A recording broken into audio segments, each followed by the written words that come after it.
السلام عليكم ورحمة الله وبركاته. وعليكم السلام ورحمة الله وبركاته. بسم الله الرحمن الرحيم. الحمد لله رب العالمين والصلاة والسلام على رسوله الكريم وعلى آله وصحبه وسلم تسليما كثيرا. Before I start my talk, I'm not going to do a takbir, but I do want to say that I just saw one of the most beautiful things that I have ever seen at the ICNA convention, which was Imam Siraj appreciating his wife, Sister Wadia, who is truly a hero, truly one of those agents of change, revolution that we don't see. And subhanAllah, a few years, well, maybe 4 years ago, I stood on the stage and I talked about my mother, may Allah have mercy on her, Ameen. and how she inspired me.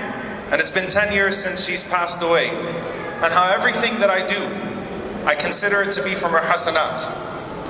That same year I married my wife. We celebrated our 10-year anniversary, alhamdulillah, in February. And I get an applause for that.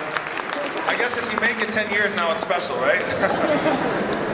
And subhanAllah, as I watched Imam Siraj's wife come here to the stage, I thought to myself, I was telling him right now, I was like, my wife would massacre me for doing that. Like, she would literally, I mean, she'd put the camera on and like bring out the knife, and she would do away with me for that. But subhanAllah, she's not here, and when she comes to the conventions, usually she doesn't walk anywhere near me because she likes to maintain her privacy. She's a super private person as well.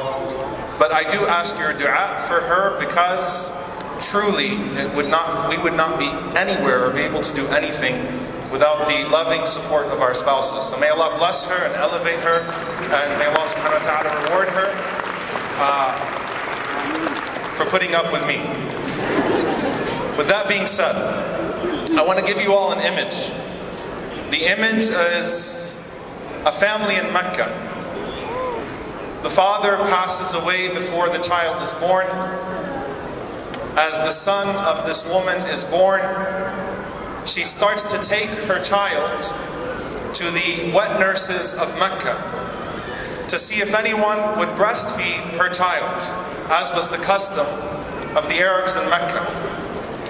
As this woman holds her child and she goes to see all of these different women that breastfeed children, all the wet nurses in Mecca, she sees all the other women holding their children, and all of the wet nurses going to them and offering their services, because in Mecca you would pay for that, and it was a service.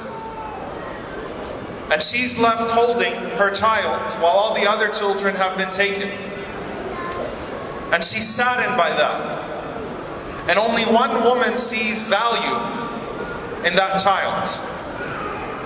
And she takes that child and she nurses that child, knowing that the family of that child cannot offer any wealth, knowing that the family of that child does not bear any status that would elevate her, but she felt inclined. Just as the mother, or just as Asya alayhi salam felt inclined when she saw Musa alayhi salam, when she saw Moses. And she took that baby and she breastfed that baby. That baby that no other woman wanted to nurse was Rasulullah sallallahu alayhi wasallam, who would become the most influential man in world history. And that woman was Halima Sa'diyah radiyallahu ta'ala anha. Years go by and the Prophet sallallahu alayhi wasallam describes himself. He says that I used to be a shepherd of sheep around Ajyad in Mecca. If any of you go to the Haram and you see the area of Ajyad, the Prophet ﷺ, imagine the scene. This young man that used to shepherd sheep, take care of sheep for 7 years. And he said, for the qararit of the people of Mecca, for the pennies of the people of Mecca. If you lived in Mecca at that time, you would walk by and you would see this man taking care of sheep, and you probably wouldn't look at him twice, and you would wonder, I wonder what his story will be. But he goes on to become the most influential man in history. Rahmatan lil alameen. a mercy to the world, and we owe him everything for delivering to us, for being the channel by which Allah subhanahu wa ta'ala sent us His revelation, His purpose, and His example of the Prophet sallallahu alaihi wasallam.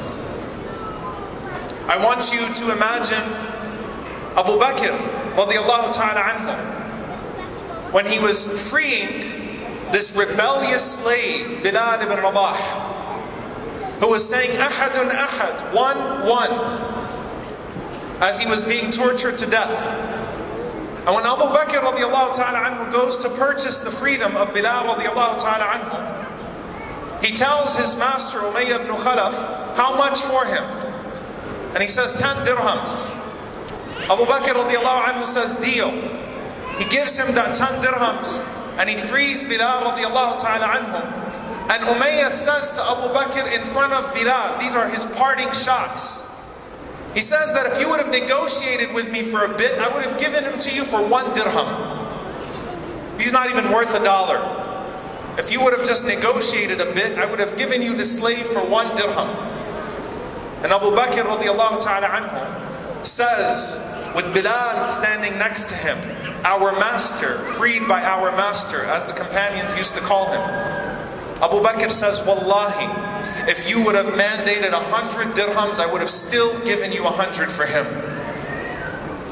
When Abu Bakr said that, radiallahu ta'ala anhu, about Bilal radiallahu anhu, he wasn't speaking to Umayyah. He was speaking to Bilal. Bilal was being told that you will join a nation that will appreciate you, that sees value in you, that knows that you're something special, that knows that you will go on to be something, and that you will not be devalued anymore. And he was right, radiallahu ta'ala anhu. Allah subhanahu wa ta'ala describes to us Yusuf alayhi salam, when Yusuf, this prophet of Allah that would go on to become a leader of his people, Yusuf with all of his beauty, Yusuf with all of his nobility, Yusuf the favorite son of Yaqub alayhi salam, when Yusuf was pulled out of the well by this people that would take him into slavery, Allah says, وَشَرَوْهُ بِثَمَنٍ بَخْسٍ دَرَاهِمَ مَعْدُودَ وَكَانُوا فِيهِ مِنَ الزَّاهِدِينَ. They sold him for a few dirhams. They didn't care about him. A small price. They didn't see any value in this kid. They didn't know what was going to come out of this child. And they threw him away. كَانُوا فِيهِ مِنَ الزَّاهِدِينَ. They didn't care about him. They didn't think he had any value. But look what Allah made out of Yusuf alayhi salam, the person that the Prophet ﷺ said, there is no man more noble than Yusuf alayhi salam. A prophet of Allah, the son of a prophet of Allah, the son of a prophet of Allah, the son of a prophet of Allah. Yusuf, the son of Yaqub, the son of Ishaq, the son of Ibrahim alayhi salam. The most noble man. And he was sold for a few pennies. كَانُوا فِيهِ مِنَ الزَّاهِدِينَ. When we look at our own history, dear brothers and sisters, I want to bring this a little closer. Malcolm X, rahimahullah ta'ala, who we celebrate and adore today, although he would probably not be allowed to speak at most masjids today and most conventions, the same people that celebrate him probably would not have offered janazah for him and would have distanced themselves from him because he was too militant. Can't associate with them. And we want to keep our cover low. When Malcolm is sitting in a jail cell rotting, nicknamed Satan, if you saw Malcolm in those prisoners, whom the mass media and the powers that be have sold you this idea that all of those that are in prison in this capitalistic system of mass incarceration deserve to be there. They're a bunch of criminals, masking the lie that we have a system that targets a large group of people based on their race, a system that criminalizes blackness. They sold you that lie.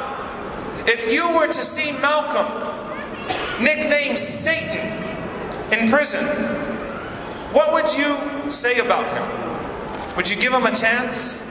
Would you believe anything good would come out of him? Well, you know what? Say what you want about the Nation of Islam. They loved him, they cared for him, and somebody saw something in him and brought him up. And though alhamdulillah Malcolm was guided, Malcolm rahimahullah would not have been given a second look by most people in our community, probably including me.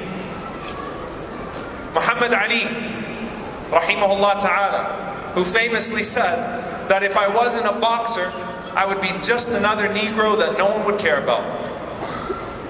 People would look at me and I'd probably be killed. But because he's famous, we celebrate him. And subhanAllah, for those two men, both of them, they have a story.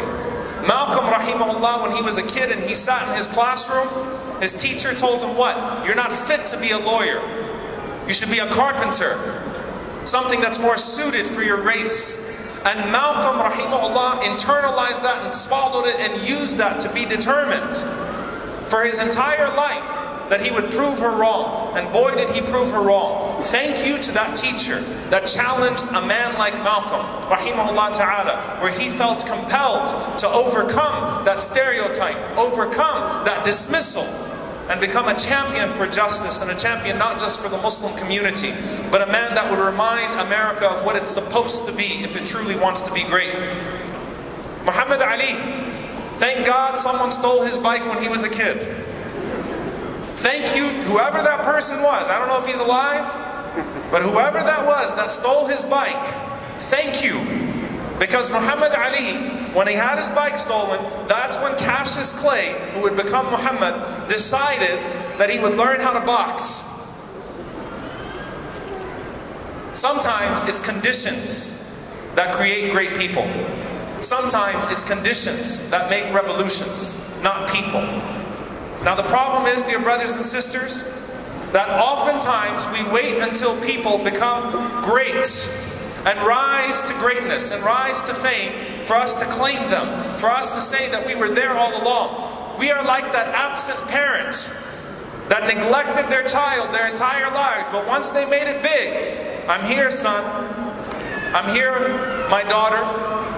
We are so ready to claim the benefits of someone who achieves greatness in our community, but so reluctant to invest in people that have qualities of greatness. We are so ready to dismiss people in our communities on the basis of the same stereotypes by which they are dismissed in this country.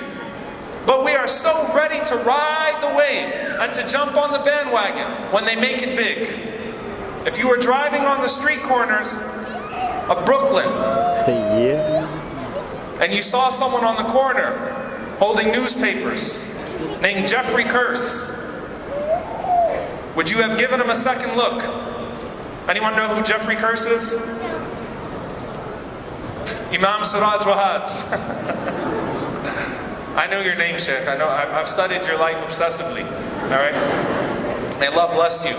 Amen. Imam Siraj goes on to continue year after year after year to build institutions around the country, to inspire Muslims around the world. All of this, Sheikh, including me, this is all on your scale, bi'idhnillahi ta'ala, and on the scale of your family that has continued to afford you to our community so that we could continue to benefit from you. Dear brothers and sisters, the point that I want to make here is that too often, we wait until greatness is discovered in our community as opposed to us discovering it and nurturing it. We have a thing about killing dreams. Young people grow up in our communities and want to do great things, and they're dismissed. Because you know what? You're not like the companions of the Prophet ﷺ. Yeah, I know. You know, I know that Mus'ab was 18. I know that Ja'far was 21. I know Umar ibn Abdul Aziz was 25 when he was the governor of Medina. I know Abdullah ibn Abbas, 13 years old. But our youth, our 18-year-olds are not like the 18-year-olds of the companions. Well, I've got news for you. Our 50-year-olds are not like the 50-year-olds of the companions of the Prophet ﷺ. So if we're going to dismiss the youth, let's dismiss everybody. Let's be honest with ourselves for a moment.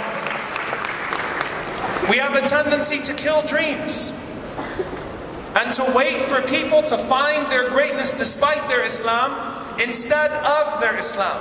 Instead of having a community behind them, they have a community that takes advantage of them when they finally make it, when they finally rise to the top. People walk up to the speakers of this convention And they say, Sheikh, how can we get you to come be the imam in our community?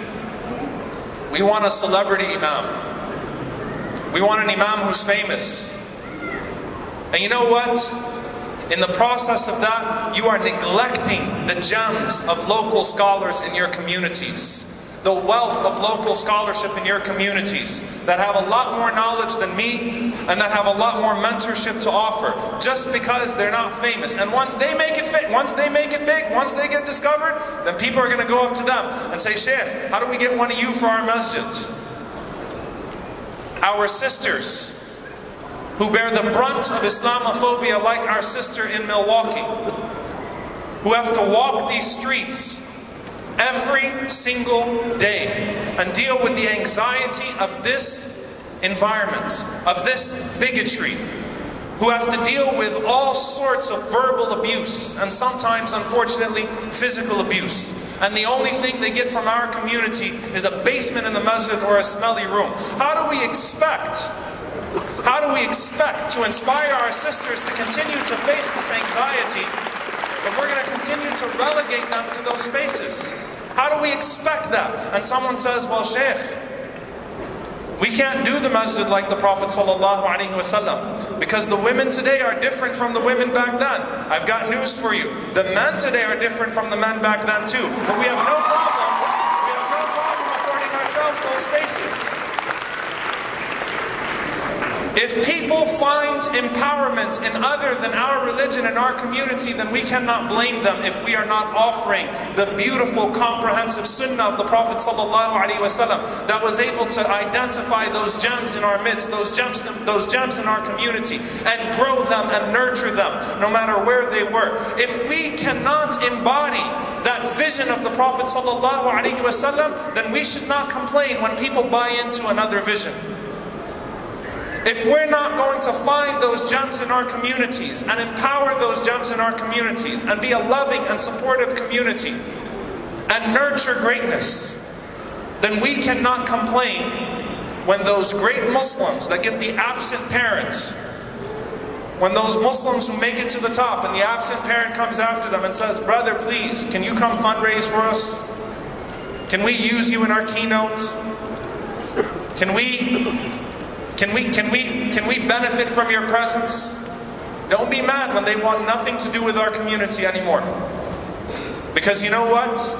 Before they were famous, they had a Muslim community. And that Muslim community either grew them or it hindered them. Dear brothers and sisters, I only have a few minutes, but I want us to take home this message. That we have people in our communities. And it is often conditions that create great people, not other people. And we have to nurture them. Stop looking to these famous people.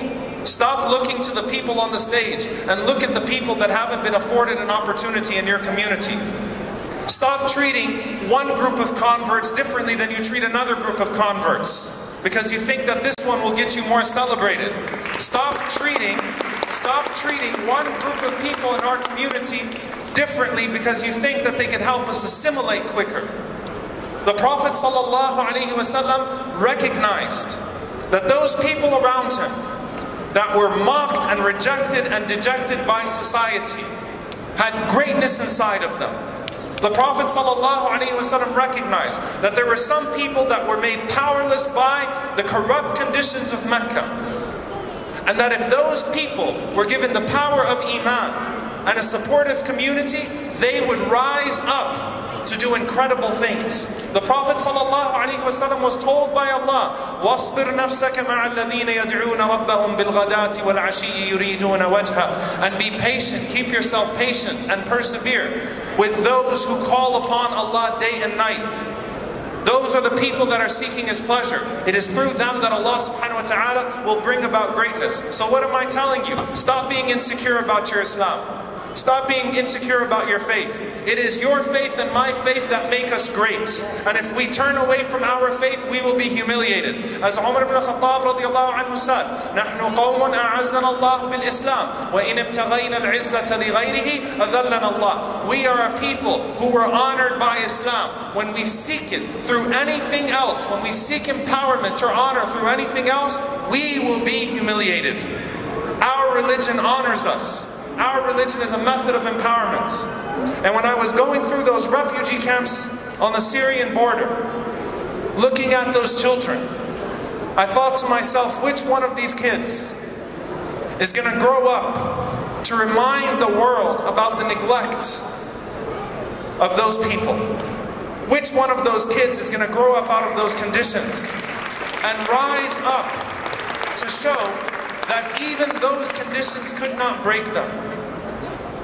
And you know, Genghis Khan had a really rough childhood.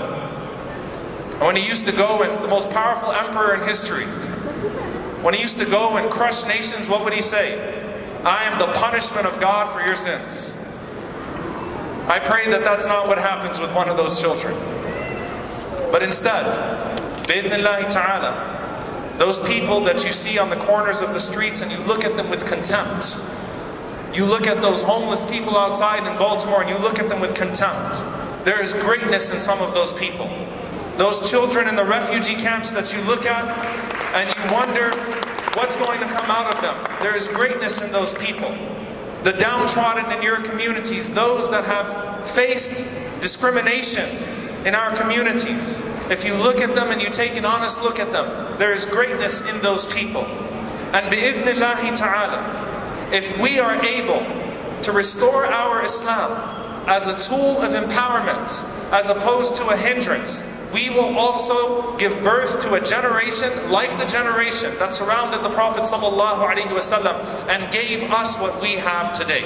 Dear brothers and sisters, I leave you with this message. Do not look at another believer and look at them with contempt. Do not hinder anyone that is pursuing their dreams and pursuing greatness in our communities. Do not look at those who do not have hidayah, do not have guidance, and find them unworthy of being given da'wah to. Do not look at people that have had their rights taken away from them, whether they've had it taken away from them because they're Muslim or not, and think to yourself that their cause is less worthy than your cause. Do not look at any young person who wants to grow up in this community and do great things for Islam and dismiss them and tell them, you know what, why don't you go work with the youth group? Do not look at the sisters in our community that have to day in, day out represent their faith, while we are able to disguise ourselves in the midst of the people outside and think that they have any less rights to the houses of Allah subhanahu wa ta'ala than we do.